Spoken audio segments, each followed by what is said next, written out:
এখানে প্রতি কেজি তরকারি মাত্র 5 টাকা। আরে ভাই, এখানে নাকি প্রতি কেজি তরকারি মাত্র 5 টাকা। এই মেয়ে আপনি কানা নাকি? এখানে কি লেখা আছে দেখতেছেন না? তাইলে আবার জিজ্ঞেস করার কি আছে? আমি একটা জিনিস বুঝতেছি না ভাই, যেখানে তরকারির দাম দিনকে দিন বেড়েই চলেছে, 70-80 টাকা 100 টাকা করে বিক্রি করতেছে, সেখানে আপনি 5 টাকা করে কিভাবে বিক্রি করতেছেন? আরে ভাই, সকাল সকাল নেশা পানি করে আছেন নাকি? এখন তো সব জায়গায় প্রতি কেজি তরকারি মাত্র 5 টাকা করে। সব জায়গায় তরকারি 5 টাকা করে? ভাই আপনি মনে হয় আমার সাথে ফান করতেছেন। সত্যি কি বিক্রি করবেন 5 টাকা করে? ধরো মিয়া, ব্যবসা করার সময় ফাজলামি করিয়েন না তো। নিলে নেন, নাইলে যান। অবশ্যই নিব ভাই। আমার 1 কেজি আলু দেন, 1 কেজি বেগুন দেন, 1 কেজি তিত করলা দেন। আচ্ছা ঠিক আছে, দিচ্ছি।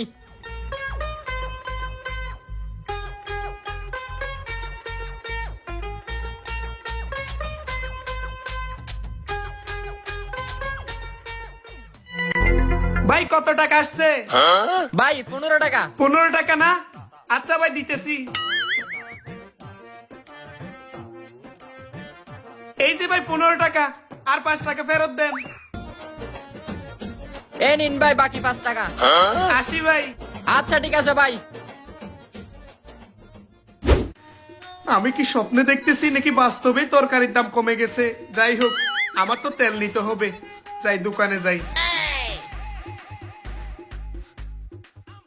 এই যে ভাই। জি ভাই, কি লাগবে আপনার? ভাই তেলের লিটার কত টাকা করে? তেল 5 লিটার নিলে ভাই 30 টাকা রাখতে পারবো। আরে এই লোকে তো তেলের দাম কম বলতেছে, আমি তো কিছুই বুঝতেছি না। যাক, আমারই তো লাভ, নিয়ে নি। আচ্ছা ঠিক আছে ভাই, আমার 5 লিটারে একটা তেলের বোতল দেন। আশা দিচ্ছি। আচ্ছা।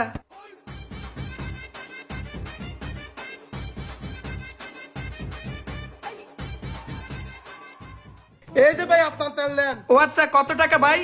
30 টাকা। 30 টাকা না? এই যে ভাই 30 টাকা নেন তাইলে। আচ্ছা ঠিক আছে। আচ্ছা, যাক ভালোই হয়েছে, কম টাকা দিয়ে তেলটা পেয়ে গেছি। যাই বাসায় চলে যাই। চকরিয়ার নবাব বাড়ি হোটেল। অনেকদিন হয় গরুর মাংস দিয়ে ভাত খাই না। যাই এটাতে গিয়ে দেখি গরুর মাংস কত টাকা নেয়। ভাই কি খাবেন বলেন? ভাই জিনিসপাতির দাম অনেক বাড়তি তো, আমার বেতন অনেক কম, সেই কারণে বাড়িতে অনেকদিন ধরে গরুর মাংস নিয়ে যেতে পারি না। আমার খুব ইচ্ছে করতেছে গরুর মাংস দিয়ে ভাত খাবো। আপনাদের এই হোটেলটা তো অনেক দামি, এখানে গরুর মাংস দিয়ে ভাত খেলে, আরে এইখানেও দাম কম। যাক, তাইলে গরুর মাংস দিয়ে আজকে ভাত খেতে পারবো। ঠিক আছে ভাই, তাইলে আমার জন্য গরুর মাংস দিয়ে ভাত নিয়ে আসে। আচ্ছা আপনি একটু বসেন, আমি এখনই নিয়ে আসতেছি।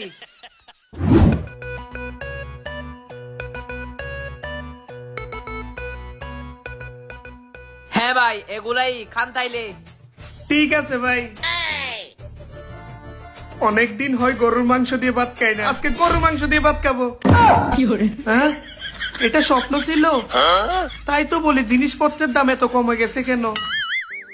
বাংলাদেশে তো এটা কখনোই সম্ভব না।